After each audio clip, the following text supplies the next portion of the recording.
Hello hello hello, good afternoon. कैसे हैं सारे बच्चे, क्या हाल चाल हैं? तो इलेक्ट्रोकेमिस्ट्री के भैया लेक्चर नंबर 1 के बाद अब हम आए हैं लेक्चर नंबर 2 के अंदर। तो क्या हाल चाल है प्यारे बच्चों का, पहले तो हमें ये बताया जाए। और क्या आपने इलेक्ट्रोकेमिस्ट्री को पढ़ा?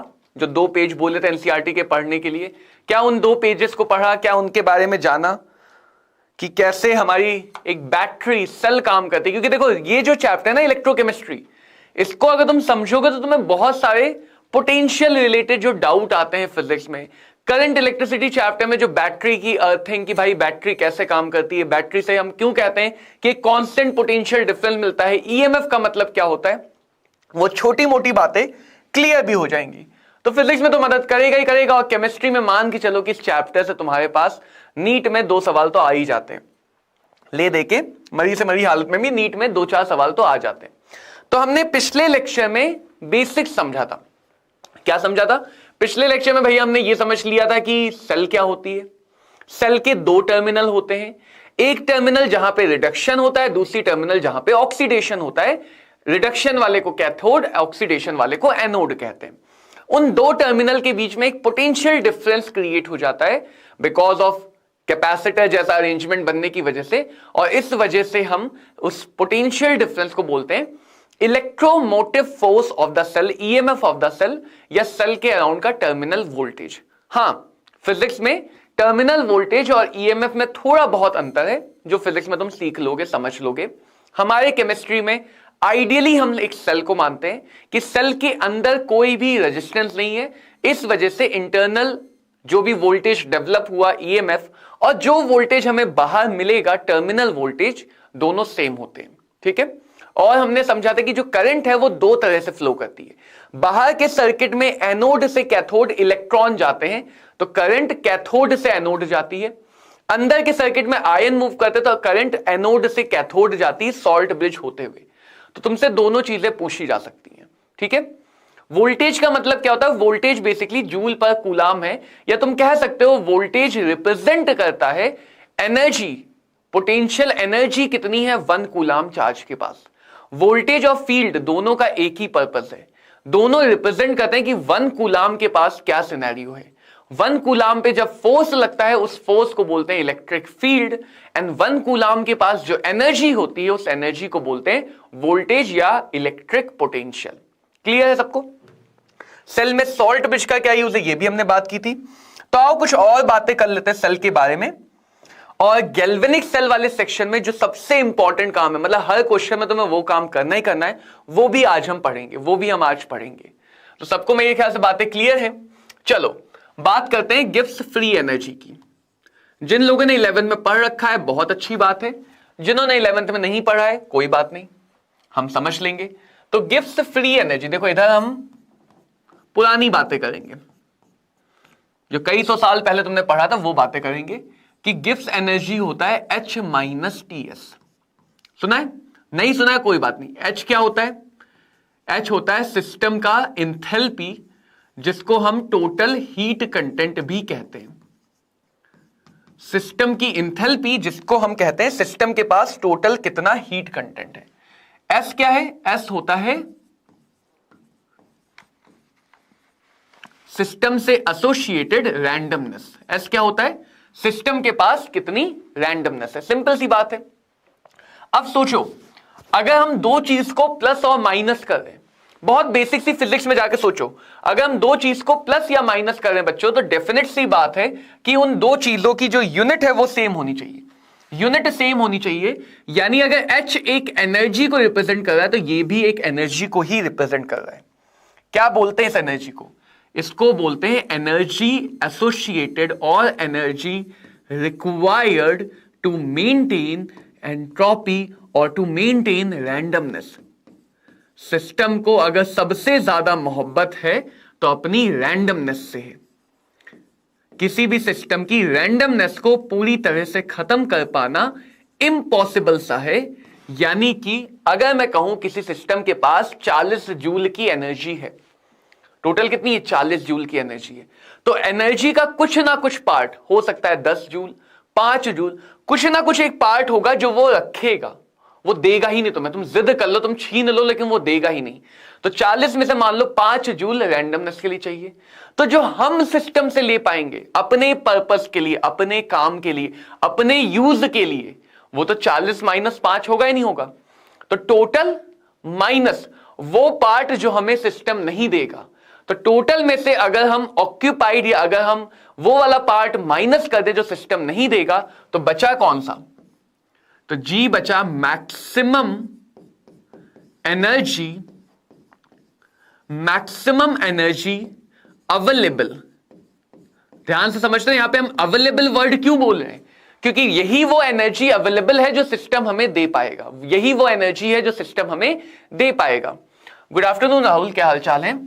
Maximum energy available to do useful work.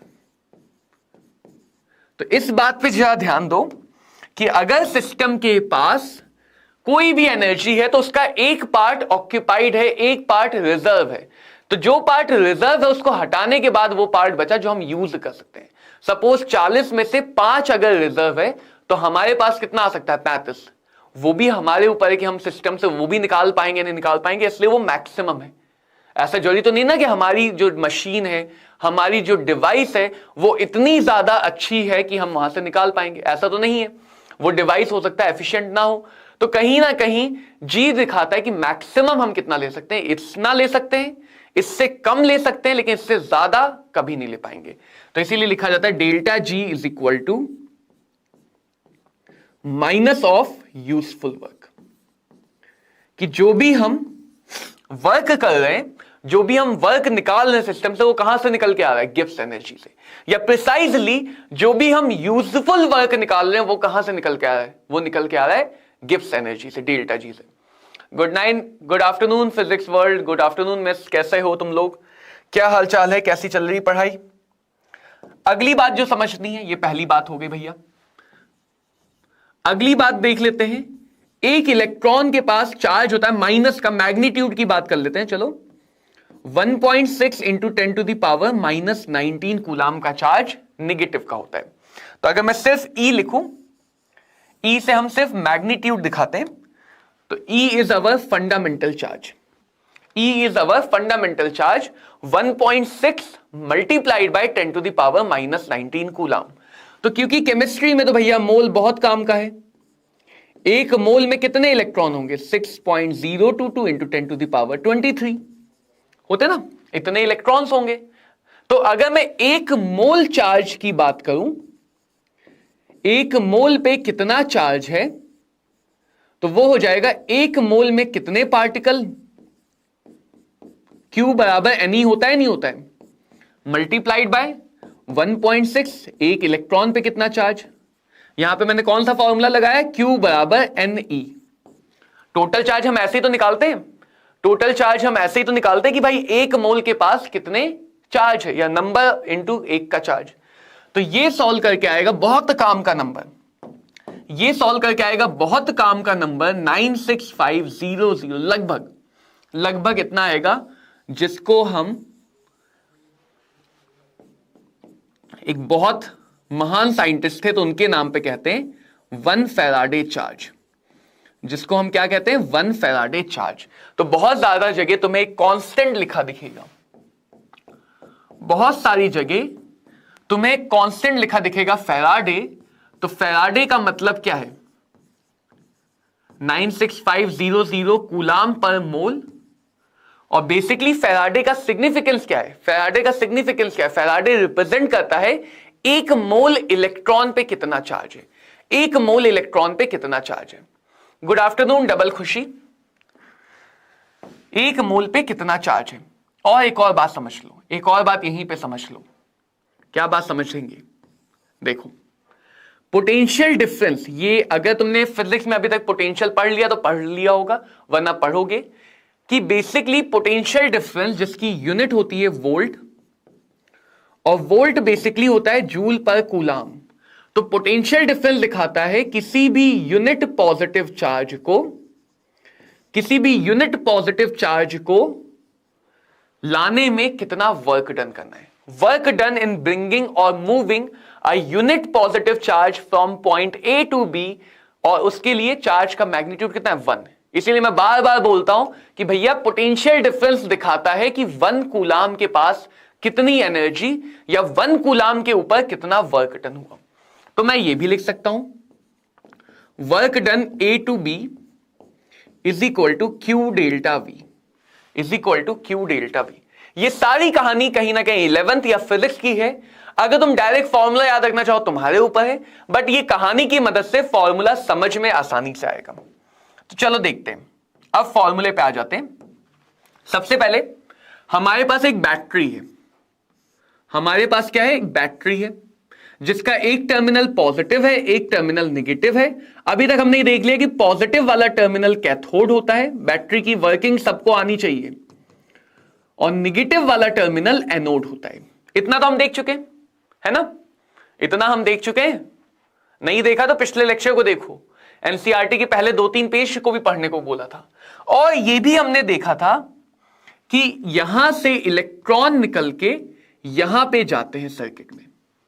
तो अगर मैं ये मान लूं कि एक साइकिल में, एक रिएक्शन में, यानी n मोल इलेक्ट्रॉन का फ्लो हुआ, n मोल इलेक्ट्रॉन का फ्लो हुआ, तो चार्ज कितना फ्लो होगा, चार्ज कितना फ्लो होगा। 1 मोल इलेक्ट्रॉन पे चार्ज कितना है फैराडे, 1 मोल इलेक्ट्रॉन पे चार्ज कितना है फैराडे। 2 मोल इलेक्ट्रॉन पे कितना चार्ज होगा, 2 फैराडे। 3 मोल इलेक्ट्रॉन पे कितना चार्ज होगा, 3 फैराडे। तो Q बराबर कितना आ गया, n फैराडे। Q बराबर कितना आ गया, n फैराडे। इतना चार्ज फ्लो हुआ। देखो ध्यान देना, जब मैं ये वाला फॉर्मूला बोल रहा हूं तो ये n क्या है, नंबर ऑफ इलेक्ट्रॉन। अगर तुम सीधे नंबर में बात करोगे तो n इंटू 1 का चार्ज। यहां पे n क्या है, मोल ऑफ इलेक्ट्रॉन। यहां पे n क्या है, मोल ऑफ इलेक्ट्रॉन।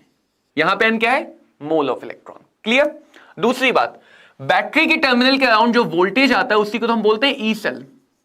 अभी स्टैंडर्ड कंडीशन ले लेते हैं, तो स्टैंडर्ड यानी जब सबका कंसंट्रेशन 1 हो, ई नॉट सेल। तो क्या मैं कह सकता हूं कि चार्ज को एनोड से कैथोड तक लाने में वर्क डन इन ब्रिंगिंग का charge from anode to cathode will be work done बराबर क्यू डेल्टा वी। तो क्यू कितना है, एन एफ, डेल्टा वी कितना है, E naught cell. Standard condition में क्या ये कह सकता हूं, क्या मैं ये कह सकता हूं कि अगर इतना चार्ज एक बार में इधर फ्लो करेगा तो उस एक बार में charge multiplied by potential difference, कितने पोटेंशियल डिफरेंस से कर रहा है, E naught cell. E naught cell potential difference से फ्लो कर रहा है, तो वर्क डन आ जाएगा चार्ज मल्टीप्लाइड बाय वोल्टेज का डिफरेंस। और ये वर्क डन निकल के कहां से आ रहा है, गिब्स एनर्जी से। तो केमिस्ट्री फिजिक्स का तालमेल बैठाया जा रहा है। ये वर्क कहां से निकल के आया, यही तो काम का वर्क है। यही वर्क तो है जो पंखा चलाएगा, जो बल्ब जलाएगा, जो हीटर चलाएगा। तो ये वर्क ही तो यूजफुल वर्क है। कहां से निकल के आ रहा है, गिब्स एनर्जी से। तो क्या मैं ये भी लिख सकता हूं फिर कि जो गिब्स एनर्जी का चेंज है वो इसका निगेटिव होगा। निगेटिव इसलिए क्योंकि वर्क अगर बैटरी करेगी तो बैटरी की एनर्जी घटेगी, वर्क अगर बैटरी पे करोगे तो बैटरी की एनर्जी बढ़ेगी। तो डेल्टा जी बराबर कितना आ गया, minus N F E naught cell. Delta G naught बराबर कितना आ गया, minus N F E naught cell. ये रिलेशन होता है गिब्स एनर्जी का, गिब्स की फ्री एक के साथ एक फ्री एनर्जी का सेल के पोटेंशियल के साथ, सेल के पोटेंशियल के साथ। तो ओवरऑल तुम चाहो तो ये फॉर्मूला भैया डायरेक्टली याद रखो, पीछे की कहानी समझ के याद रखोगे तो आसानी रहेगी। इसी तरह तुम क्या लिख सकते हो, डेल्टा जी नॉट बराबर, अगर जी के ऊपर से नॉट हटा दें, minus N F E cell, minus N F E cell. यहां पे ये जरूर ध्यान रखना, एन क्या है, N number of mole of electron है। एन वो नंबर है कि कितने इलेक्ट्रॉन का फ्लो हुआ एक साइकिल में, कितने इलेक्ट्रॉन का फ्लो हुआ एक साइकिल में, वो हमें बता देगा गिब्स एनर्जी का चेंज कितना हुआ, गिब्स एनर्जी का चेंज कितना हुआ। देखो कुछ बातें और समझो, डेल्टा जी नॉट बराबर कितना है, minus N F E naught, और डेल्टा जी बराबर कितना है -NFE। ये स्टैंडर्ड कंडीशन में है, ये नॉर्मल कंडीशन में है। ठीक है, पहली बात यहां से क्या निकल सकता है कि अगर किसी भी सेल को स्पॉन्टेनियस होना है, और ये तो हमने पहले लेक्चर में एस्टेब्लिश किया था ना कि गैल्वेनिक सेल हमेशा स्पॉन्टेनियस होती है और इलेक्ट्रोलाइटिक सेल हमेशा नॉन स्पॉन्टेनियस होती है। इलेक्ट्रोलाइटिक सेल में रिएक्शन खुद नहीं हो पा रही थी, इसीलिए हमें बाहर से वोल्टेज लगाना पड़ा। गैल्वेनिक सेल में रिएक्शन खुद होगी और अपने आप खुद होके हमें वोल्टेज देगी। तो अगर किसी सेल को स्पॉन्टेनियस होना है तो उसका डेल्टा जी नॉट या डेल्टा जी कैसा होना चाहिए, निगेटिव।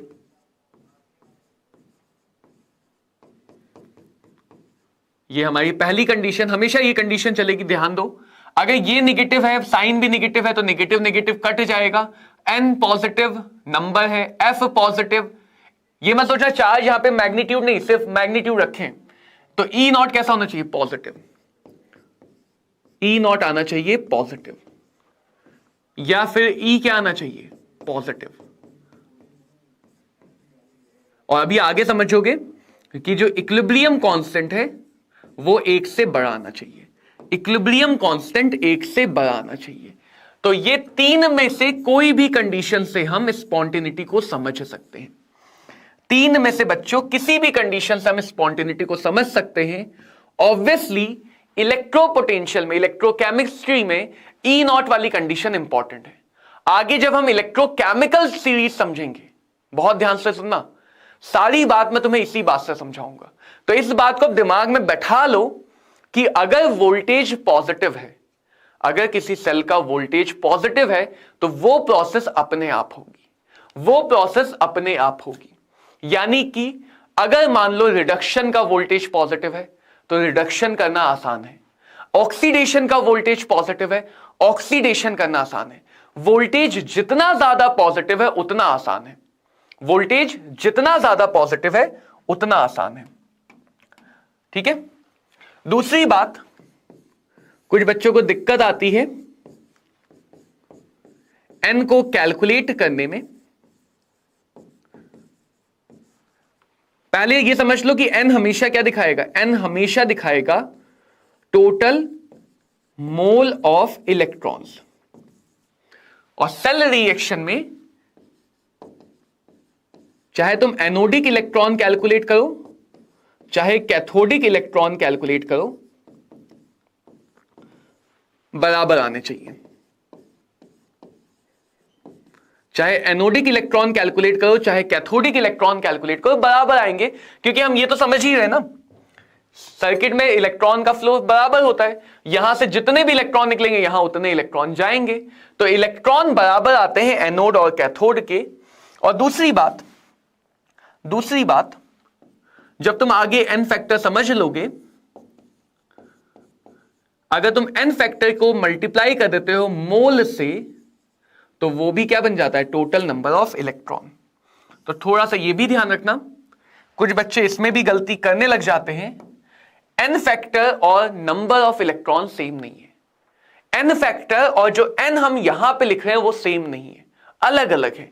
एन रिप्रेजेंट करता है टोटल कितने इलेक्ट्रॉन फ्लो करते हैं, एन फैक्टर रिप्रेजेंट करता है एक मोल के लिए कितने इलेक्ट्रॉन फ्लो करते हैं, एक मोल के लिए कितने इलेक्ट्रॉन फ्लो करते हैं। देखो अब मैं तुम्हें से एग्जाम्पल से समझाता हूं, क्योंकि जब तक एग्जाम्पल नहीं आएगा तब तक मजा कैसे आएगा।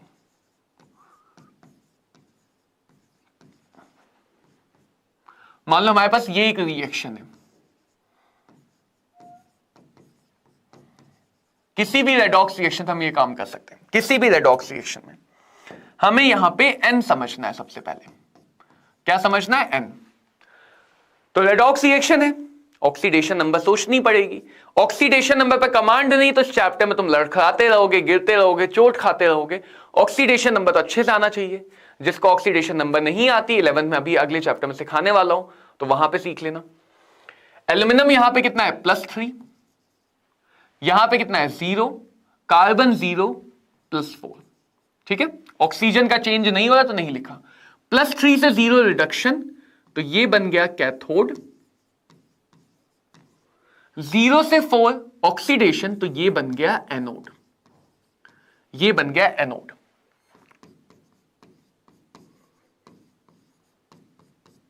पहला मेथड देखना, किसी भी एक को ले लो, मान लो मैं कैथोड को लेता हूं।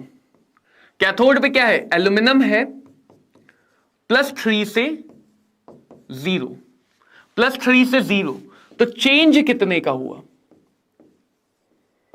चेंज कितने का हुआ, 3 का, यानी 3 इलेक्ट्रॉन का गेन या लॉस होगा। लॉस गेन में मत फंसो, बस ट्रांसफर को समझो। एल्यूमिनियम कितने हैं, चाहे इधर देखो चाहे उधर देखो, टोटल एल्यूमिनियम कितने हैं, 4 एल्यूमिनियम, तो 4 एल्यूमिनियम है मल्टीप्लाई बाय 1 के लिए चेंज 3 का है, तो 4 के लिए चेंज कितने का हुआ, 12 का। तो ये आ गया टोटल नंबर ऑफ इलेक्ट्रॉन। ये क्या है, total number of electron. Cathode पे देखते हैं, कैथोड पे देख लिया है, सॉरी एनोड पे देखते हैं। एनोड पे क्या बदल रहा है, कार्बन, तो कोई बैलेंस नहीं की मैंने, यहां पे कार्बन के आगे भी 3 आएगा, कार्बन के आगे 3 आएगा तभी बैलेंस होगी ना। हाँ, कार्बन किस में बदल रहा है, 0 से +4 में ऑक्सीडाइज हो रहा है। इसके लिए चेंज कितने का आया, इसके लिए चेंज कितने का आया, 4 का।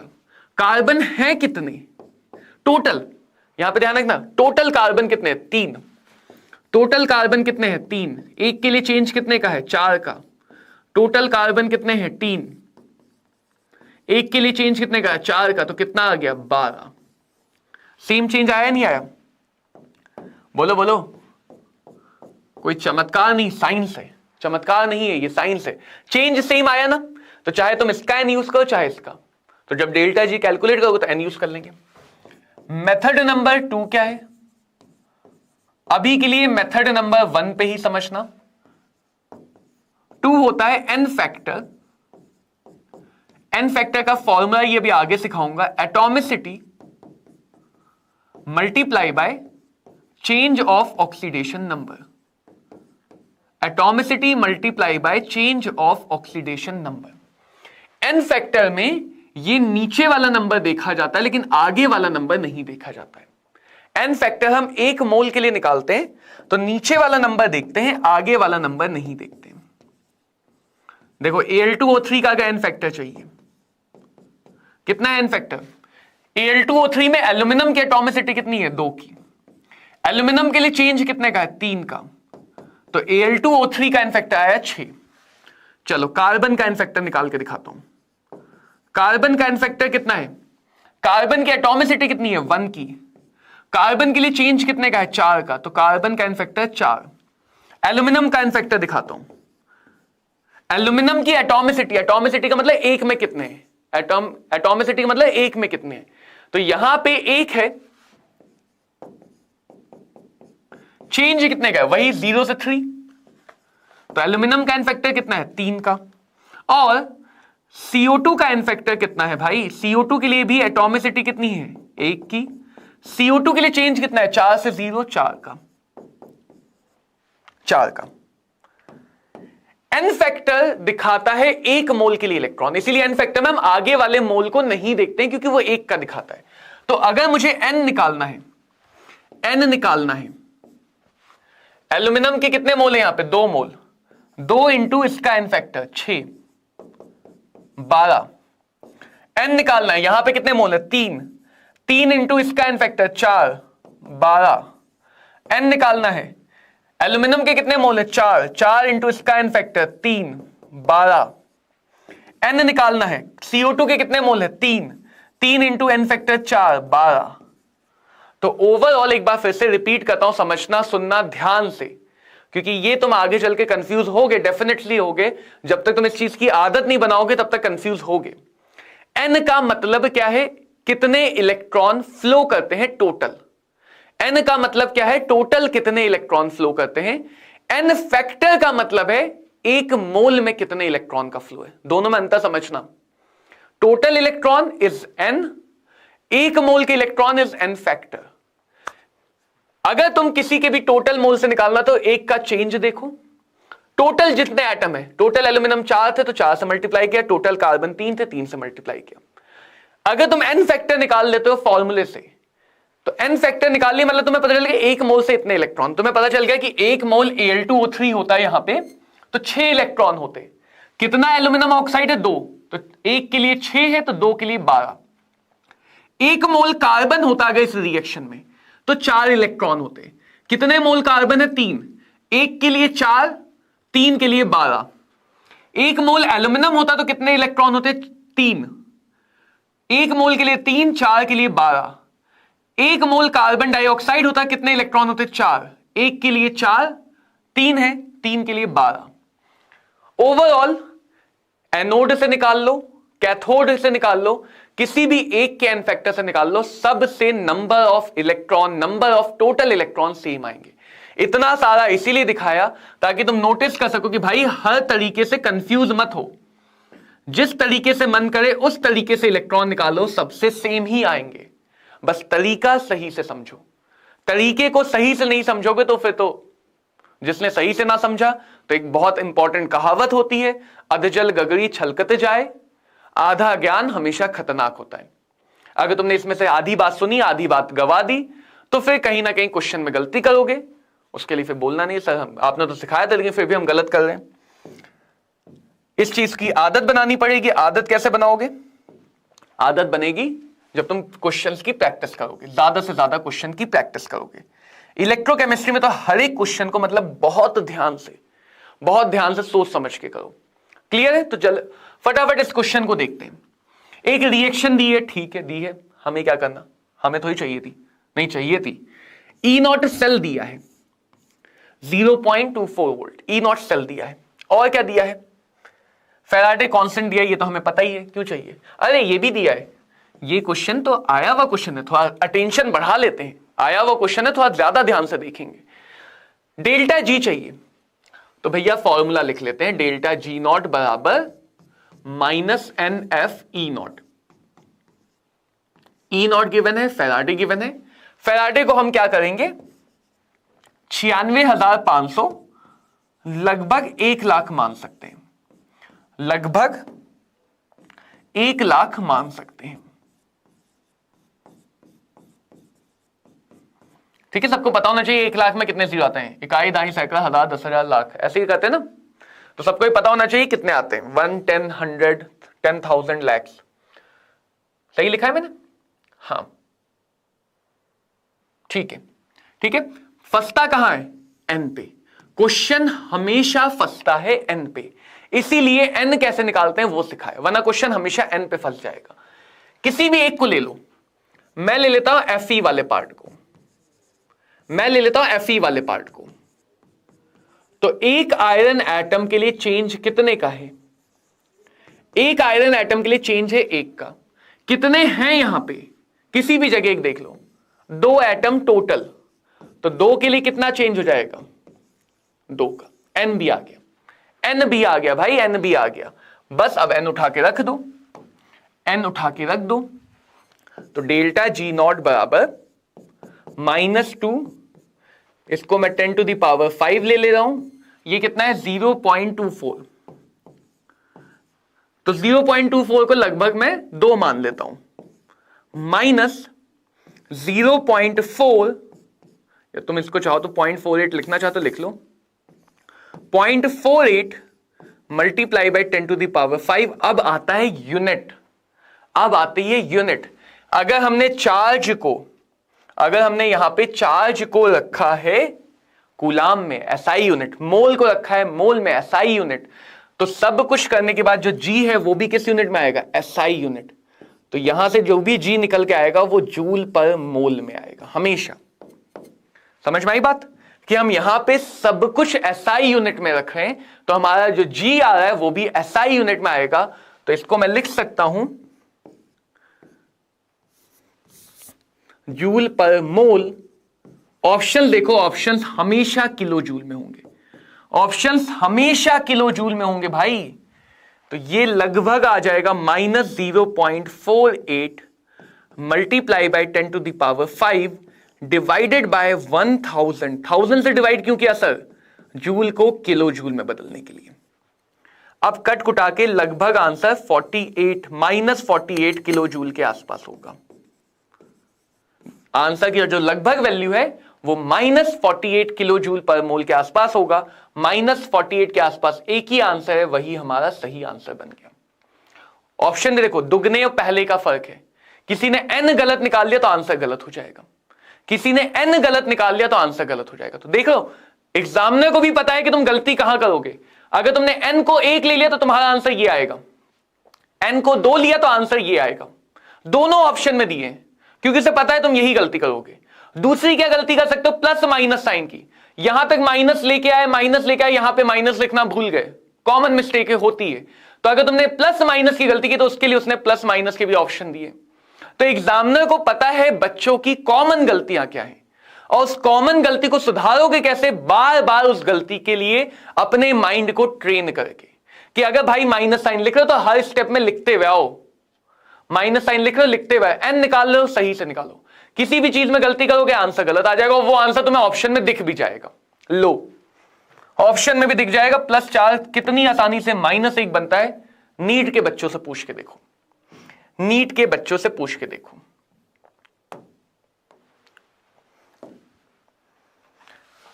एक और बात, क्योंकि डेल्टा जी एनर्जी है और ई नॉट वोल्टेज है, तो डेल्टा जी नॉट होता है हमारा एक्सटेंसिव प्रॉपर्टी। समझते हो extensive, thermodynamics class 11th।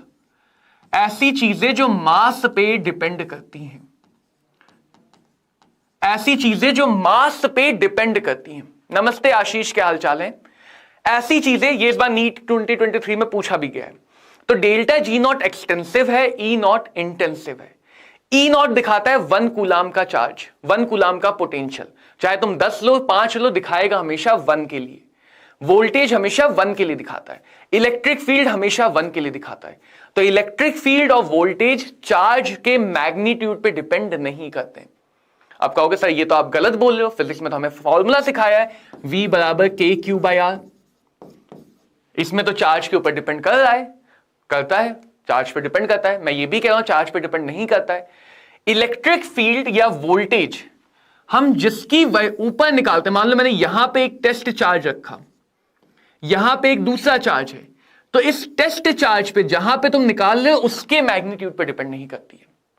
Electric field और वोल्टेज जिस चार्ज के लिए तुम निकाल रहे हो उस चार्ज के ऊपर खुद डिपेंड नहीं करता है, जिसकी वजह से निकाल रहे हो उस पर डिपेंड करता है। फोर्स में दोनों आते हैं, K/Q1 Q0/R²। इलेक्ट्रिक फील्ड में एक आता है K/Q1/R²। एनर्जी में दोनों आते हैं K/Q1 Q2/R। वोल्टेज में एक आता है K/Q1/R। तो इस बात को समझो कि जब हम इलेक्ट्रिक फील्ड या वोल्टेज की बात करते हैं तो जिस चार्ज के ऊपर, जिस पॉइंट के ऊपर हम निकाल रहे हैं वहां पे रखे चार्ज के मैग्नीट्यूड पर डिपेंड नहीं करता है, क्योंकि ये 1 कूलाम चार्ज, ये 1 कूलाम का वोल्टेज एनर्जी है। लेकिन जब हम फोर्स या एनर्जी की बात करेंगे, कहीं भी फोर्स या एनर्जी की बात करेंगे, तो वो जिसकी वजह से निकाल रहे हो उस पर भी डिपेंड करेगा, जहां पे निकाल रहे हो उस पर भी डिपेंड करेगा। ये अंतर है। तो इसीलिए हम बोलते हैं ई नॉट उस चार्ज से, उस अमाउंट से इंडिपेंडेंट है। इंटेंसिव मतलब इंडिपेंडेंट है, जहां पे तुम निकाल रहे हो, जिसकी वजह से, जिसके ऊपर निकाल रहे हो।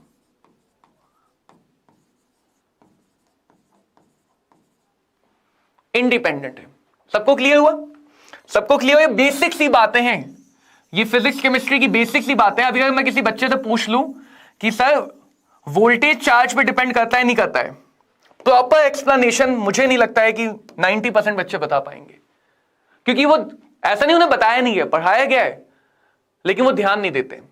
अगर मैं किसी से पूछ लूं इलेक्ट्रिक फील्ड के सिग्निफिकेंस क्या, मतलब क्या, फॉर्मूला सबको पता है, सिग्निफिकेंस क्या, नहीं बता पाएंगे। क्यों नहीं बता पाएंगे?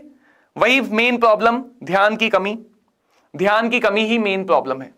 तो ये सब बातें हमें ध्यान रखनी। यानी कि अगर मैं किसी रिएक्शन में 2 से या किसी भी नंबर से मल्टीप्लाई करूं, डिवाइड करूं, तो डेल्टा जी नॉट की वैल्यू में भी उसी नंबर से मल्टीप्लाई डिवाइड हो जाएगा, लेकिन जो ई नॉट की वैल्यू है वो अनचेंज रहेगी।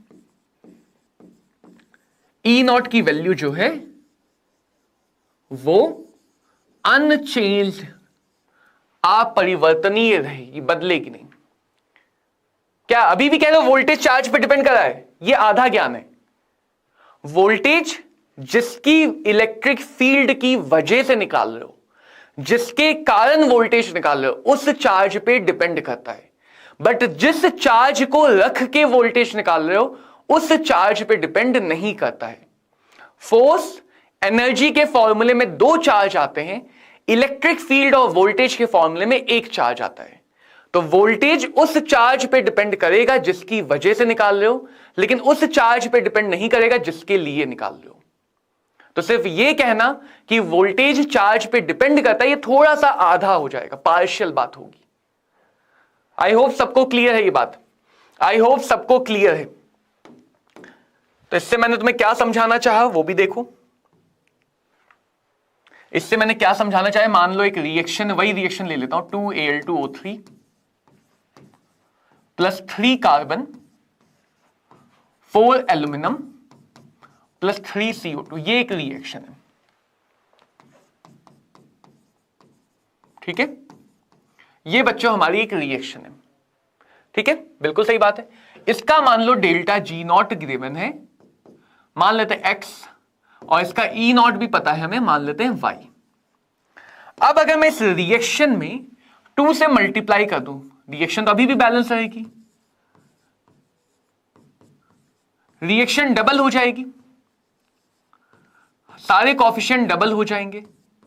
तो अब इस नई रिएक्शन का जो डेल्टा G0 है, कि देखो जब रिएक्शन चेंज हुई तो n बदलेगा, रिएक्शन चेंज हुई तो n बदलेगा, तो इसका डेल्टा G डबल हो जाएगा, लेकिन इसका E0 अभी भी y ही रहेगा, E0 अभी भी y रहेगा।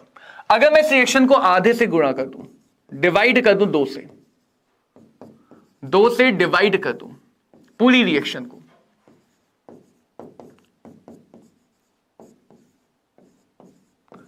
तो इस रिएक्शन का डेल्टा G0 भी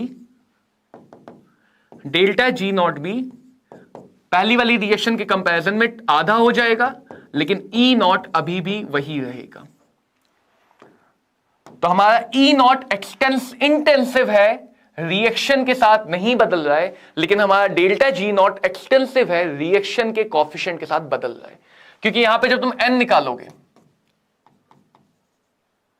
4 एल्यूमिनियम 1 के लिए 3 12, यहां पे n निकालोगे 8 एल्यूमिनियम 1 के लिए 3 24, यहां पे n निकालोगे 2 एल्यूमिनियम 1 के लिए 3 2 के लिए 6। देखो रिएक्शन को डबल किया तो n डबल हो गया, रिएक्शन को आधा किया तो n आधा हो गया। यानी जो भी चेंज तुम रिएक्शन में करोगे, जो भी चेंज रिएक्शन में करोगे वो डेल्टा G में भी होगा और n में भी होगा, E में नहीं होगा। रिएक्शन डबल, n डबल, इसलिए डेल्टा G डबल। रिएक्शन आधी, n आधा, इसलिए डेल्टा G आधा। रिएक्शन प्लस 4 या रिएक्शन 4 टाइम्स, n 4 टाइम हो जाएगा तो डेल्टा G भी 4 टाइम हो जाएगा। तो ये समझ लो डेल्टा G और n ये चेंज होते हैं। जब तुम रिएक्शन को चेंज करते हो तो ये दोनों चेंज होते हैं, E0 एज इट इज रहता है, Faraday as it is constant रहता है, Faraday as it is constant रहता है। बहुत ही बेसिक सी बात है, बहुत ज्यादा बेसिक है, और मैं तुम्हें गिनवा सकता हूं कि ऐसे इस बेसिक बात पे, इस बेसिक बातों पे कितने बार बच्चों ने सवाल गलत किए।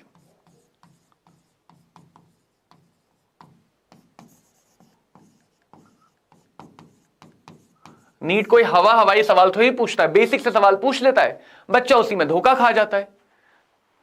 क्योंकि एज अ बच्चा हमारा काम है धोखा खाना, एज अ टीचर हमारा काम है धोखा देना, तो ऐसा हो जाता है। अब आता है नर्स्ट इक्वेशन।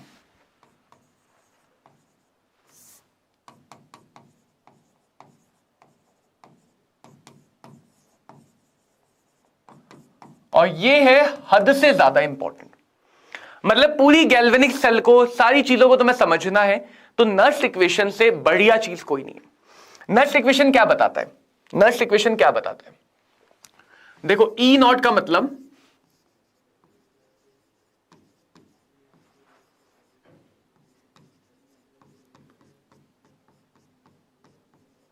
जब सारे कंसंट्रेशन 1 मोलर हो और सारे पार्शियल प्रेशर यानी कि PP 1 एटमॉस्फेरिक या 1 बार हो, उस टाइम पे जो पोटेंशियल डेवलप होता है व्हेन सारी चीजें 1 हो, तब हम बोलते हैं ई नॉट।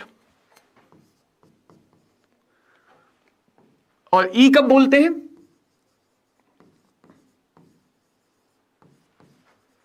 जब सारे कंसंट्रेशन 1 ना हो, या फिर मतलब कोई भी चीज अगर 1 नहीं है तब जो वोल्टेज आता है वो बोलता है ई। ठीक है, रिएक्शन बदलने से ना ई बदलेगा ना ई नॉट बदलेगा, लेकिन कंसंट्रेशन से ई बदल जाता है। तो ई जो है बहुत सारी फैक्टर्स पे डिपेंड करता है, मेनली डिपेंड करता है ई नॉट और कॉन्सेंट्रेशन वैल्यूज पे, ई नॉट कॉन्सेंट्रेशन वैल्यू और पार्शियल प्रेशर पे। और कैसे डिपेंड कर रहा है, कैसे डिपेंड कर रहा है, यही डिपेंडेंस दिखाता है नर्स इक्वेशन। तो पहले तो ये समझ लो नर्स इक्वेशन का यूज क्या है। जब कभी भी तुम्हें फील हो कि कंसंट्रेशन वैल्यू मान लो 10 टू द पावर -2 है, कंसंट्रेशन घटा बढ़ा, तब जो तुम्हें वोल्टेज निकालना है वो आएगा नर्स इक्वेशन से। तो इक्वेशन क्या है, अलग अलग तरह से लिख सकते हैं। पहला तरीका है E बराबर E नॉट माइनस 2.3 RT, 2.303 है basically RT divided by NF log Q। ये सबसे बेसिक फॉर्म है। E बराबर E नॉट, E बराबर E naught minus 2.303 RT by NF। अब R गैस कांस्टेंट है जिसकी SI वैल्यू पता है 8.31 जूल पर मोल केल्विन है। इस पूरे चैप्टर में टेम्परेचर को हम 25 डिग्री सेल्सियस यानी कि 298 केल्विन लेके चलते हैं। F हमारा कांस्टेंट है, फैराडे कांस्टेंट, जिसकी वैल्यू होती है 96500 कूलाम पर मोल, 96500 कूलाम पर मोल। बताओ, बोलो आशीष। देखो जब क्वेश्चन आए तो सीधे क्वेश्चन बोलो, जो भी डाउट है सीधे बोलो। बताओ आशीष क्या क्वेश्चन है, जो भी क्वेश्चन है चैट में लिख दो, हम बता देंगे। E बराबर आ जाएगा E नॉट, तो अगर सारी वैल्यू रख के सॉल्व कर लें 0.0591 divided bye n log Q, log Q ये हो जाता है हमारा E सेल का पोटेंशियल। देखो पार्शियल का मतलब क्या है, अगर मेरे पास एक गैस है इस कंटेनर के अंदर, इस रूम के अंदर मान लो एक गैस भरी हुई है, तो वो गैस हमेशा बाहर जाना चाहेगी, यानी इस कमरे की हर एक दीवार को बाहर की तरफ धक्का देगी। तो जो कोई भी गैस प्रेशर लगाती है कमरे की दीवारों पे। अब अगर मोस्ट ऑफ द टाइम हम सोचे तो हमारे पास गैसेस का मिक्सचर होता है, हमारे एटमॉस्फेयर में भी बहुत सारी गैसों का मिक्सचर है। तो मिक्सचर में सारी गैसेस दीवार को बाहर की तरफ धक्का देंगे, प्रेशर लगाएंगे। तो जब भी हम किसी एक इंडिविजुअल गैस को देखते हैं, एक पर्टिकुलर गैस, जैसे मान लो मिक्सचर में नाइट्रोजन है, ऑक्सीजन है, हाइड्रोजन है, अगर मैं सिर्फ नाइट्रोजन को ऑब्जर्व कर रहा हूं तो वो जो प्रेशर लगाएगी सिर्फ nitrogen gas, that will be the partial pressure of nitrogen gas. Oxygen जो प्रेशर लगाएगी वो उसका पार्शियल प्रेशर होगा। तो पार्शियल प्रेशर का मतलब है pressure of a particular gas. जब हम मिक्सचर में किसी भी पर्टिकुलर गैस को देखते हैं तो उसके प्रेशर को बोलते हैं पार्शियल प्रेशर, उसके प्रेशर को बोलते हैं पार्शियल प्रेशर। क्लियर? चलो यहां पे Q क्या है, ये Q होता है रिएक्शन कोशेंट, जो तुमने इक्विलिब्रियम में समझा था। Q होता है रिएक्शन कोशेंट जो तुमने इक्विलिब्रियम में समझा था। इसको बिल्कुल वैसे ही लिखते हैं RHS divided by LHS, RHS divided by LHS। और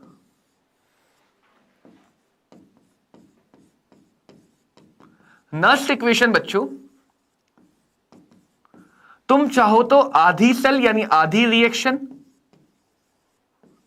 या फिर चाहो तो पूरी रिएक्शन, दोनों पे लगा सकते हो। नर्स इक्वेशन आधी रिएक्शन या फिर पूरी रिएक्शन दोनों पे एप्लीकेबल है। हाफ सेल और कंप्लीट सेल दोनों पे एप्लीकेबल है। क्लियर? दोनों पे एप्लीकेबल है। ये वाला फॉर्मेट हम ज्यादा यूज करेंगे क्योंकि इसमें हमें बार बार सॉल्व नहीं करना पड़ेगा। कैसे आया, नस्ट इक्वेशन कहां से आई वो नहीं जानना है, नस्ट इक्वेशन को अप्लाई कैसे करना है वो जानना है। 0.0591 को भी कभी कभी कैलकुलेशन को आसान बनाने के लिए 0.06 लिख लिया जाएगा। कितना लिख लेंगे, 0.06, दिल्ली 6। देखो कैसे लगाते हैं, देखो भाई नस्ट इक्वेशन कैसे लगती है। देखो मान लो मैं एक रिएक्शन ले लेता हूं जो मैंने तुम्हें बैटरी समझाने के लिए ली थी, कि किसी रिएक्शन मान लो एनोड है जिसपे जिंक का ऑक्सीडेशन हो रहा है ना, जिंक का ऑक्सीडेशन हो रहा है। किसी उसी रिएक्शन में कैथोड है, कैथोड पे मान लो सिल्वर का रिडक्शन हो रहा है, सिल्वर का रिडक्शन हो रहा है। एनोड पे ऑक्सीडेशन, कैथोड पे रिडक्शन। और अगर हम पूरी सेल की बात करें, कंप्लीट सेल की बात करें, तो ये तो सिखाया था कि सेल कैसे जो बनाते हैं, एनोड और कैथोड के इलेक्ट्रॉन इक्वल होने चाहिए। तो हम एनोड को कैथोड से जोड़ देंगे, लेकिन बस इसके इलेक्ट्रॉन को क्या कर देंगे, डबल, इसके नंबर को डबल कर देंगे। तो हमारे पास पूरी रिएक्शन आ जाएगी zinc solid plus twice of Ag plus aqueous. कितने इलेक्ट्रॉन हुए, 2, कितने यहां पे हैं 2, तो n कितना बोलेंगे 2, वरना n तुम्हें जैसे सिखाया वैसे निकाल भी सकते हो, वरना n कितना बोलेंगे 2। तुम चाहो तो यहां से ये 1 है तो इसको 2 से डिवाइड करके भी रिएक्शन देख लो, रिजल्ट सेम आएगा। तो यहां पे आ जाएगा zinc 2 plus aqueous plus 2 silver solid. अब देखो अगर मैं एनोड पे नस्ट इक्वेशन लगाना चाहूं तो रिप्रेजेंटेशन में जाओ तो जिंक से क्या बन रहा है, जिंक प्लस 2, यानी मैं इसकी बात कर रहा हूं, मैं एनोड का ऑक्सीडाइजिंग पोटेंशियल निकाल रहा हूं। रिएक्शन पे लगाओगे तो रिएक्शन के अकॉर्डिंग, ऑक्सीडेशन की तो ऑक्सीडेशन का पोटेंशियल, रिडक्शन के तो रिडक्शन का पोटेंशियल। तो ये आएगा E0। सिंबल्स पे ध्यान दो, मैंने बोला है शुरुआत से इस चैप्टर में ऑक्सीडेशन नंबर, चार्जेस पे बहुत ज्यादा ध्यान दो। E0 Zn plus 2 minus 0.0591 divided bye कितने इलेक्ट्रॉन है, 2 लॉग। अब देखो RHS में क्या है, जिंक प्लस 2, इसका कॉन्सेंट्रेशन।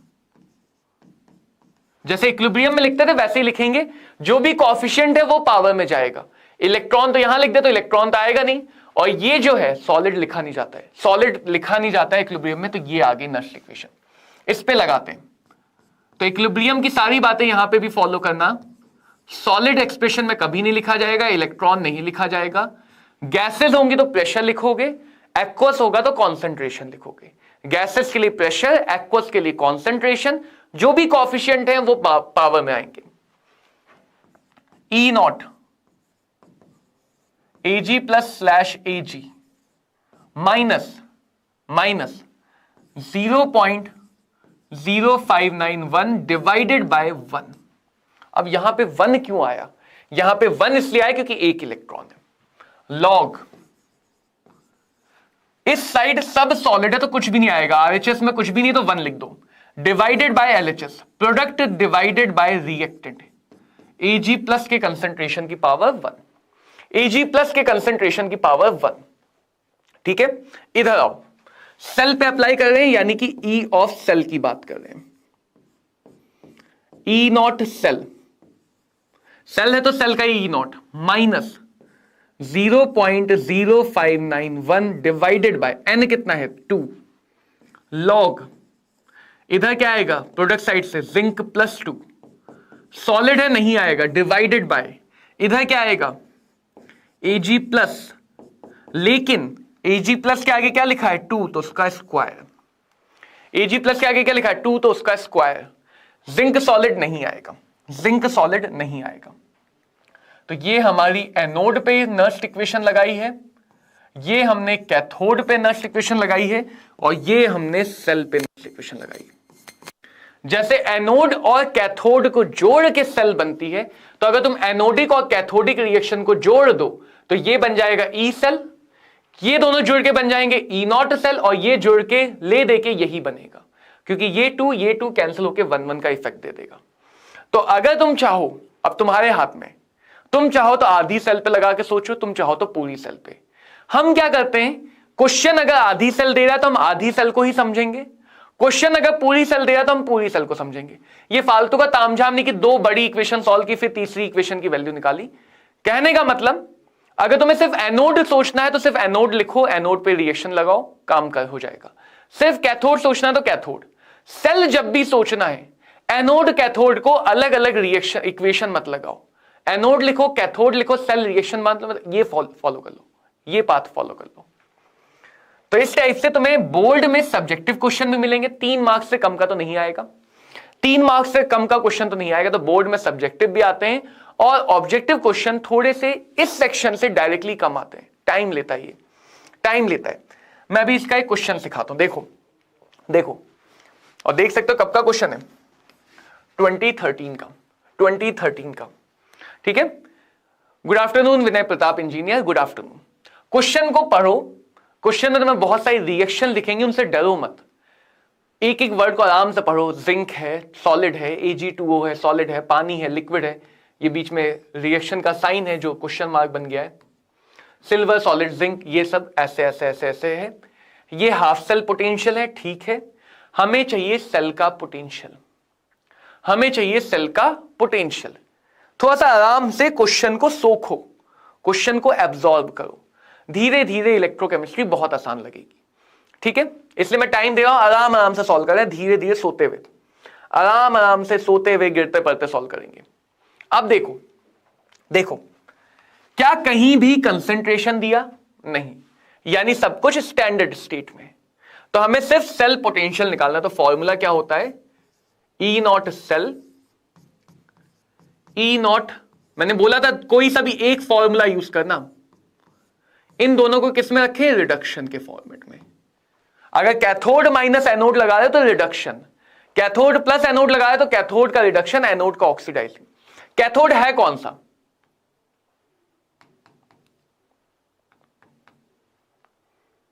देखो ऑक्सीडेशन नंबर तुम्हें बता देगी, जिंक वाले का ऑक्सीडेशन है तो ये एनोड है, इसका रिडक्शन है तो ये कैथोड है। ध्यान से देखना कि हम क्या क्या काम कर रहे हैं, ठीक है।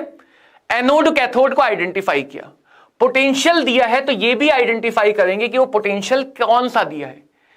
ये जो दिया है रिडक्शन का, यानी ये पोटेंशियल रिड्यूसिंग दिया है, ये पोटेंशियल रिड्यूसिंग दिया है। +1 0, ये पोटेंशियल भी रिड्यूसिंग दिया है। इतना काम सोचने के बाद ही सेल पोटेंशियल पे जाना। कैथोड कौन सा है, सिल्वर, कैथोड का कौन सा चाहिए, रिडक्शन। सिल्वर का रिडक्शन कितना है, 0.34 वैल्यू, हाँ ठीक है 0.34, बिना साइन बदले। फिर माइनस साइन फॉर्मूले का, एनोड का रिडक्शन चाहिए, एनोड का रिडक्शन कितना है, माइनस साइन के साथ रखो, छोटा मोटा प्लस माइनस की गलती होगी, आंसर ऑप्शन में मिल जाएगा और गड़बड़ हो जाएगी।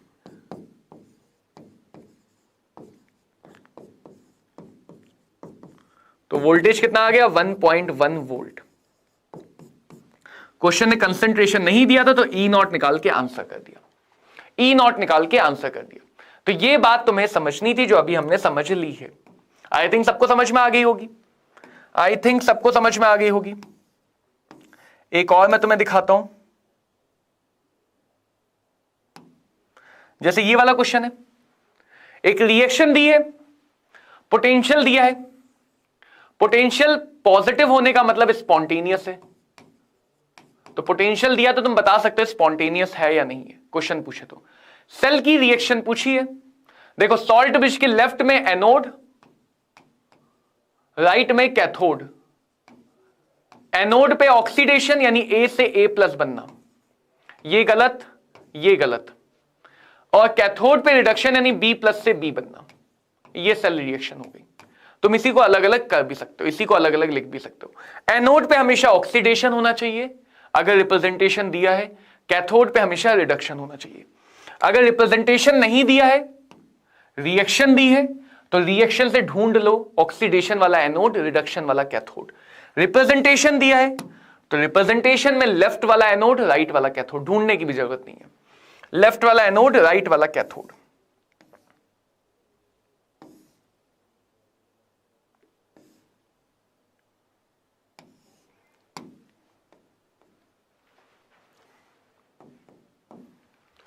और देखो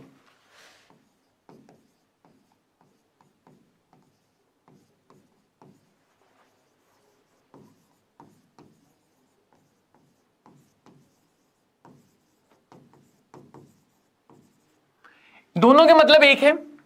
अगर कोई सेल डिस्चार्ज हो जाए तो इसका क्या मतलब है? अगर कोई सेल डिस्चार्ज हो गई तो इसका मतलब उससे कोई यूजफुल वर्क नहीं आ पा रहा है। तो कोई भी सेल डिस्चार्ज हो या सेल इक्विलिब्रियम में हो तो डेल्टा जी कितना होता है? 0। उससे कोई भी वर्क नहीं मिल रहा है, उससे कोई भी वोल्टेज नहीं मिल रहा, तो ई कितना होगा? 0। तो क्यू बराबर कितना हो जाएगा? के। रिएक्शन कोशेंट बराबर इक्विलिब्रियम कांस्टेंट।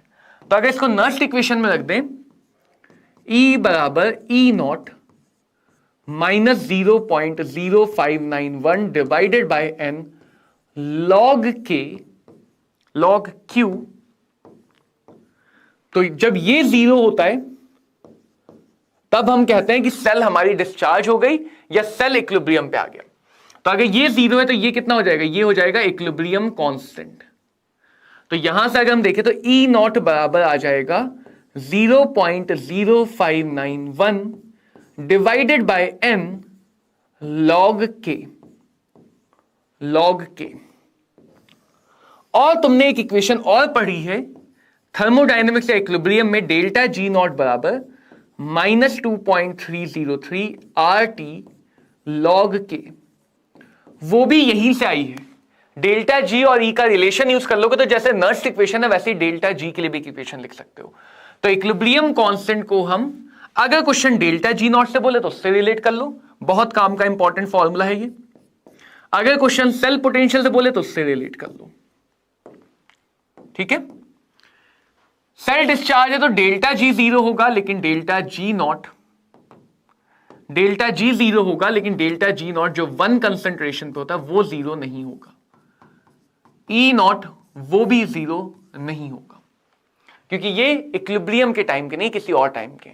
सेल का पोटेंशियल उस पर्टिकुलर टाइम पे 0 हो जाएगा। तो जब भी हम किसी और टाइम की बात करते हैं जो स्टैंडर्ड नहीं है तो वहां पे ई बोलते हैं, ना कि ई नॉट। तो इक्विलिब्रियम कोई भी टाइम हो सकता है, अलग अलग रिएक्शन का इक्विलिब्रियम अलग अलग आएगा। तो जब इक्विलिब्रियम आएगा सेल नहीं काम कर पाएगी क्योंकि फॉरवर्ड बैकवर्ड डायरेक्शन बैलेंस हो जाएंगे। तो सेल से ना हमें कोई पोटेंशियल डिफरेंस मिलेगा ना हमें कोई यूजफुल वर्क मिलेगा, दोनों 0 हो जाते हैं। उसी को हमने रख के एक इक्वेशन बना ली। देखो एक सेल गिवन है, 1 इलेक्ट्रॉन ई नॉट गिवन है, उसका इक्विलिब्रियम कांस्टेंट चाहिए। क्या क्या दिया है? रिलेशन सोचो, रिलेशन क्या है? ई नॉट बराबर 0. साइन का ध्यान रखना, यहां पे नेगेटिव साइन नहीं आ रहा है क्योंकि हम ई नॉट को इधर ले, लॉग के। हमें एन दिया है, एन कितना है? 1। हमें ई नॉट गिवन है तो बस 0.59 डिवाइडेड बाय, नहीं डिवाइडेड क्यों आएगा, इधर आ जाएगा 0.0591। एन कितना है? 1 लॉग के। तो लॉग के यहां से सॉल्व करके कितना आ जाएगा? 10। लॉग जब दूसरी तरफ जाता है तो वो बन जाता है anti log. Anti log of x का मतलब होता है, एंटी लॉग निकालने में मत जाओ, जरूरत नहीं पड़ेगी। एंटी लॉग एक्स का मतलब होता है 10 टू द पावर एक्स।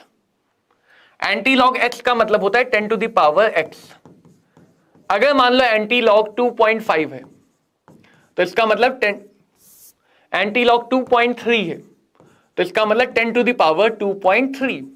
अब इसको सॉल्व मत करो, अगर antilog 10 to the power 2.3 आया तो इसको सॉल्व मत करो, बस इतना देखो कि 2.3 जो है वो 10 टू द पावर 2 से 10 टू द पावर 3 के बीच में होगा। तो जो आंसर है वो इसके पास होगा ना। आंसर ये कुछ ऐसा होगा, n multiplied by 10 to the power 2 type का। तो तुम्हें एक रेंज मिल जाती है। एंटी लॉग को सॉल्व करने के लिए क्या होता है, एक रेंज मिल जाती है।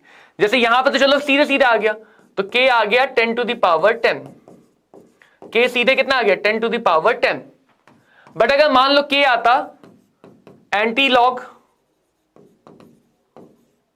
36.2, तो 36.2 अगर है 36.2, तो 36.2 भाई ये हो जाएगा 10 टू द पावर 36 से 10 टू द पावर 37 के बीच में।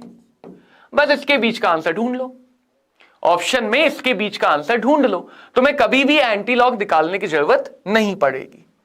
तो एंटी लॉग से डरना नहीं, लॉग उधर जाएगा तो एंटी लॉग बनेगा, और एंटी लॉग निकालना कैसे, अप्रोक्सीमेट करके। एंटी लॉग के लिए ये चीज बस समझ लो, ये मिट क्यों है, अच्छा हमने पेन सेलेक्ट नहीं किया।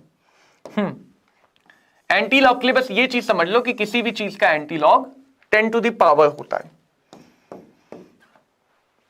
किसी भी चीज का antilog 10 to the power होता है। क्लियर सबको, सबको समझ में आ गया।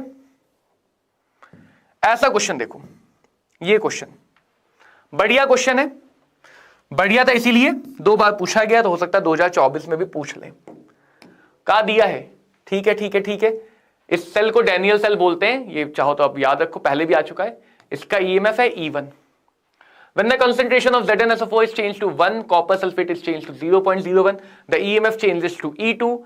From the following, which one is the relationship between E1 and E2? RT by F की वैल्यू दी है, जो हमें नहीं चाहिए, हमें याद है।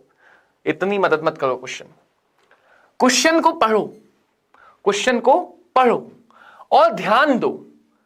कंसंट्रेशन ईएमएफ आ गए, कंसंट्रेशन का ईएमएफ से डिपेंडेंस चाहिए, नर्स्ट इक्वेशन लगेगी। कैसे लगेगी देखो, ये एनोड मैं इधर लिख रहा हूं क्योंकि मुझे उधर की जगह कुछ और समझाने के लिए चाहिए। एनोड है जिंक से जिंक +2, है ना, ऑक्सीडेशन। कैथोड, कैथोड पे 2 चीजें दिख रही, कॉपर +2 और कॉपर। जो दिखे चेंज होता हुआ उसी को रिएक्शन में लिख लो। ये मत कहना कि सर आपको कैसे याद है सारी रिएक्शन, याद नहीं है। मैं यहां पे पेयर ढूंढता हूं, जो पेयर मिल जाता है, जो अलग अलग ऑक्सीडेशन नंबर वाला पेयर मिलता है, वही रिएक्शन में ऑक्सीडेशन या रिडक्शन करता है। रिएक्शन में ऑक्सीडेशन या रिडक्शन करता है। इलेक्ट्रॉन बराबर है तो सीधे जोड़ दो, तो सेल की रिएक्शन आ जाएगी जिंक प्लस कॉपर। कितने इलेक्ट्रॉन घूमे फिरे, 2 इलेक्ट्रॉन, जिंक +2 प्लस कॉपर, ये सेल रिएक्शन आ गई।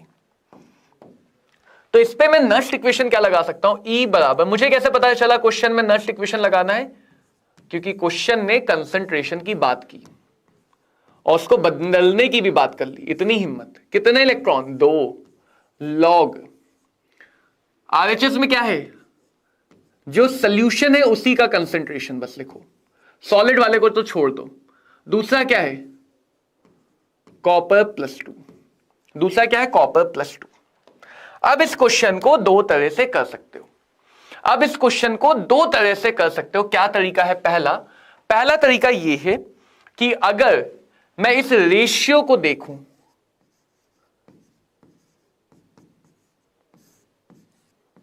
क्योंकि हमें कंसंट्रेशन की डिपेंडेंस समझनी है, तो अगर ये रेशियो बढ़ेगा, अगर ये रेशियो बढ़ेगा कंसंट्रेशन का, तो देखो माइनस साइन है, ये पूरा टर्म नेगेटिव वाला है, तो जब ये रेशियो बढ़ेगा तो लॉग भी बढ़ेगा, लॉग बढ़ने वाला फंक्शन है। ये पूरा टर्म बढ़ेगा तो माइनस होने वाली वैल्यू ज्यादा हो जाएगी। 2 में से 0.5 माइनस कर रहे थे, अब हो सकता है 2 में से 1.2 माइनस करोगे, तो माइनस होने वाली वैल्यू जितनी बढ़ेगी, ओवरऑल वैल्यू क्या होगी, माइनस होने वाली वैल्यू बढ़ेगी तो ओवरऑल वैल्यू घट जाएगी। ओवरऑल वैल्यू क्या होगी, घट जाएगी। ओवरऑल वैल्यू बच्चों घट जाएगी। तो सीधे सीधे हम देख सकते हैं, चलो पहले 0.011 था, पहले 0.011 था, अब देखो जिंक बढ़ा कॉपर घटा, जिंक बढ़ा कॉपर घटा, इसका मतलब जिंक बढ़ा कॉपर घटा मतलब रेशियो बढ़ा, तो E घटेगा, यानी E1 ज्यादा है E2 कम है, E1 ज्यादा है E2 कम है। आंसर हो गया ऑप्शन बी, आंसर हो गया ऑप्शन बी।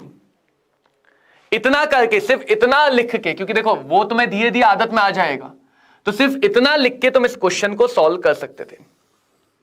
सिर्फ इतना करके, नर्स्ट इक्वेशन को अप्लाई करके तुम कंसंट्रेशन की डिपेंडेंस समझ सकते हो। एक्चुअल में और क्या कर सकते हैं यहां पे, अगर मुझे एग्जैक्ट रिलेशन निकालना हो तो देखो E1 जब है, E1 बराबर E0, इसको मैं 0.06 मान ले रहा हूं, N कितने हैं 2, लॉग जिंक का concentration 10 to the power -2, copper का कंसंट्रेशन 1, E2 कितना है E0 0.06/2 लॉग जिंक का कंसंट्रेशन कितना हो गया 1, कॉपर का कितना हो गया 10 टू द पावर -2। दोनों को माइनस कर दो, दोनों को माइनस कर दिया, E0 से E0 कट गया, E1 माइनस E2 कितना आ गया, देखो ये -2 पावर में बाहर आ जाएगा। चलो पहले 0.06/2 कॉमन लिया, लॉग 10 टू द पावर -2, क्योंकि मैंने माइनस साइन के साथ कॉमन लिया तो अंदर माइनस बचेगा, minus log 10 to the power 2। ठीक है, माइनस अंदर भेज दो या -2 को बाहर ले लो, तो ये 2 ये, फिर कुछ बच्चे कहेंगे सर डायरेक्टली कैसे कर दिया आपने, तो डायरेक्टली नहीं करेंगे। देखो E1 माइनस E2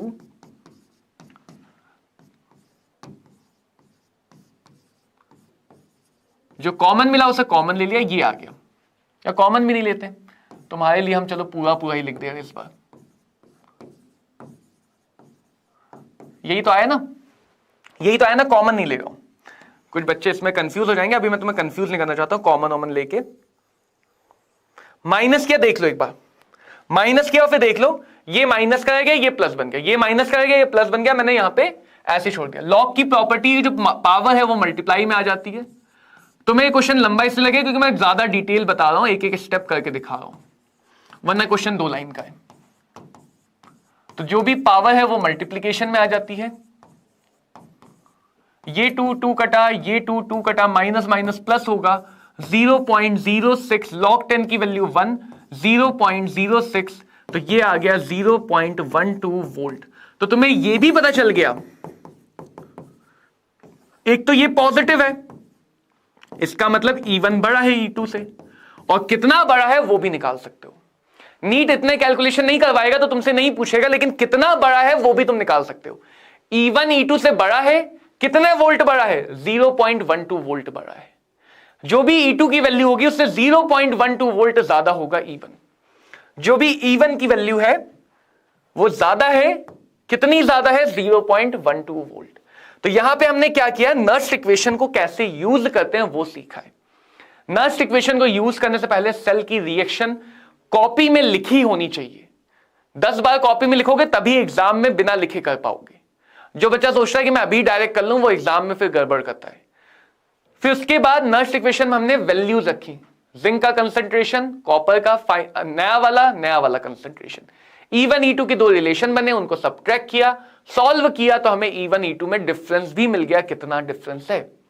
अगर यही डिफरेंस नेगेटिव आ जाता, इसका मतलब E1 छोटा है, E2 बड़ा है, तो हम उनके बीच की डिपेंडेंस ऐसे भी निकाल सकते थे। क्वेश्चन ने सिर्फ रिलेशन पूछा था, ऑप्शन देख के डिसाइड कर लोगे, रिलेशन पूछा था, तो वो बात यहां से समझ के भी सोच सकते हैं। कंसंट्रेशन का रेशियो बढ़ेगा तो माइनस वाला टर्म बढ़ेगा, तो ई वैल्यू घटेगी, ई वैल्यू घटेगी।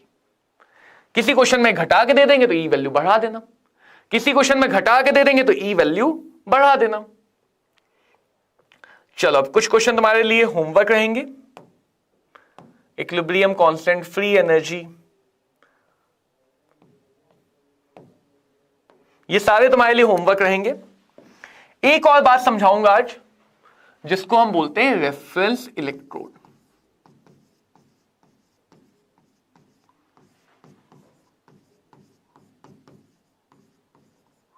क्या बोलते हैं, रेफरेंस इलेक्ट्रोड। रेफरेंस इलेक्ट्रोड का क्या मतलब है भैया, देखो आओ फिजिक्स की क्लास में आओ, फिजिक्स। अगर तुम लिखते हो 5 वोल्ट कि तुम्हारे पास एक बैटरी है 5 वोल्ट की, तो बैटरी हमेशा पोटेंशियल का डिफरेंस होता है। बैटरी में कभी भी तुम्हें यह नहीं पता होता कि एक अकेले टर्मिनल का वोल्टेज कितना हो, तुम्हारी जितनी भी इलेक्ट्रिकल डिवाइसेस हैं, जो भी इलेक्ट्रिकल डिवाइसेस हैं, सबके पास दो टर्मिनल होते हैं, प्लस एक माइनस। तो तुम जब भी मेजर करोगे हमेशा पोटेंशियल डिफरेंस मेजर करोगे। इसी को यहां पे लिख के चलते हैं कि जब भी हम मेजर कर सकते हैं, सेल पोटेंशियल मेजर कर सकते हैं, कैथोड और एनोड का अलग अलग पोटेंशियल हम मेजर नहीं कर पाते। हम इस पोटेंशियल को, potential difference between two terminal, इसको मेजर कर सकते हैं। इसको हम डिवाइस की मदद से मेजर कर सकते हैं, बट इन दोनों को मेजर नहीं कर सकते।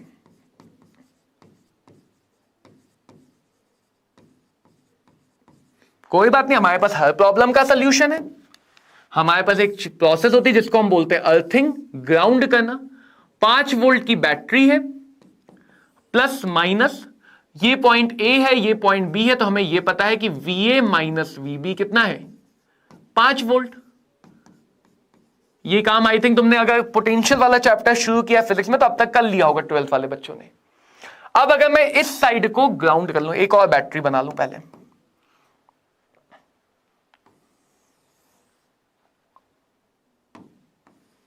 बिल्कुल सेम, ताकि तुम्हें बिल्कुल भी अंतर ना लगे दोनों बैटरी में। अब अगर मैं इस साइड को ग्राउंड से कनेक्ट कर दूं, ग्राउंड का मतलब क्या है कि ये हो गया 0 वोल्ट, ये नहीं होगा। बी वाला कितना हो गया, 0 वोल्ट। या अगर मैं इस साइड को ग्राउंड से कनेक्ट कर दूं तो इसका मतलब ये वाला हो गया 0 वोल्ट। यहां पे अगर VB 0 हो गया तो VA कितना हो गया, -5, सॉरी +5। VB की जगह 0 रख दो तो VA कितना हो गया, +5। इसको 0 कर दूं, यानी VA अगर 0 हो गया तो VB कितना आएगा, यहां पे 0 रखो, माइनस उधर चला जाएगा, -5।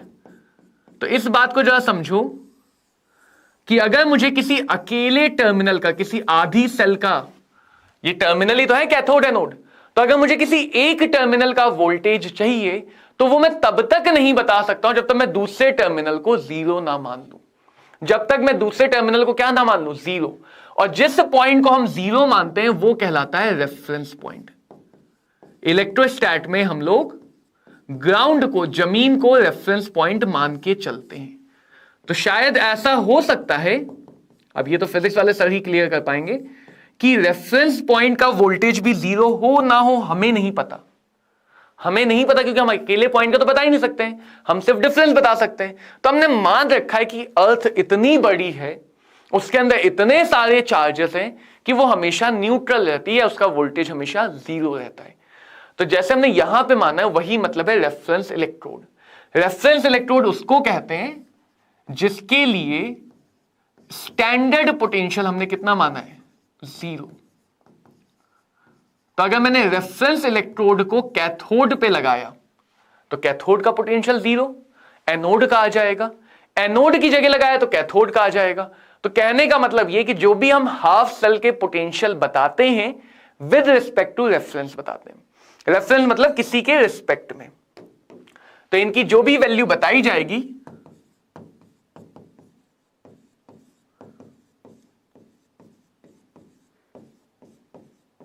किसी रेफरेंस के रिस्पेक्ट में बताई जाएगी।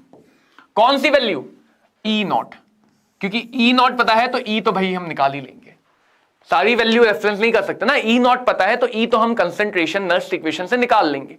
तो कौन सी 0 मानी हुई, E0 वैल्यू, E0। और हमारे पास केमिस्ट्री में सबसे मेन, ऐसा नहीं कि एक ही रेफरेंस है, बहुत सारे हो सकते हैं, लेकिन हमने जिसको रेफरेंस लिया हुआ है, हमने मतलब मैंने नहीं लिया है, बहुत धुरंधर साइंटिस्टों ने लिया है, कुछ सोच के लिया होगा, उन्होंने जिसको रेफरेंस लिया वो कहलाता है standard hydrogen electrode. Standard hydrogen electrode. तो ये सीन है हमारे रेफरेंस का, ये सीन है हमारे रेफरेंस का। ठीक है, ये सीन किसका है, रेफरेंस का। तो रेफरेंस क्या है कि किस रिस्पेक्ट में, किस पॉइंट के रिस्पेक्ट में हम 0 मान के चल रहे हैं, किस पॉइंट के रिस्पेक्ट में हम 0 मान के चल रहे हैं। चलो आगे समझ लेते हैं कैसा होता है स्टैंडर्ड हाइड्रोजन इलेक्ट्रोड। वो देखो, तो स्टैंडर्ड हाइड्रोजन इलेक्ट्रोड में प्लैटिनम वायर होता है। क्या होता है? Platinum wire. एक सॉल्यूशन होता है जिसमें H+ आयन हो, और एक गैस होती है जिसमें हाइड्रोजन गैस प्रेजेंट हो। तो दो तरह से यूज होगा प्लैटिनम हाइड्रोजन गैस H+। यहां पे देखो इलेक्ट्रोड सबसे पहले लिखा है, और इलेक्ट्रोड सबसे पहले लिखना किसकी निशानी है? एनोड की। इलेक्ट्रोड को सबसे पहले लिखना किसकी निशानी है? एनोड की। और अगर ध्यान दो, इसी चीज को अगर मैंने ऐसे लिखा है, इसी चीज को अगर मैंने ऐसे लिखा है H+ H2 गैस, और इलेक्ट्रोड सबसे लास्ट में लिखा है, तो ये किसकी निशानी है? कैथोड की। ये किसकी निशानी बच्चों? कैथोड की। तो कहने का मतलब वही है कि जो भी हमारा रेफरेंस इलेक्ट्रोड है उसको बच्चों हम लोग किसी भी तरह से यूज कर सकते हैं। उसको हम लोग चाहे तो एज अ एनोड यूज कर सकते हो, चाहे तो एज अ कैथोड यूज कर सकते हो। तो उसको हम किसी भी तरह से यूज कर सकते हैं। क्लियर है सबको? इतना समझ में आया? हाइड्रोजन इलेक्ट्रोड के बारे में और भी बातें होंगी, हाइड्रोजन इलेक्ट्रोड की और भी चर्चाएं होंगी। तुम्हें इसकी नर्स्ट इक्वेशन लिखनी है। आज का तुम्हारा होमवर्क क्या है? ये होमवर्क मैं क्यों दे रहा हूं? क्योंकि मैं चाहता हूं नर्स्ट इक्वेशन तुम खुद लिखो।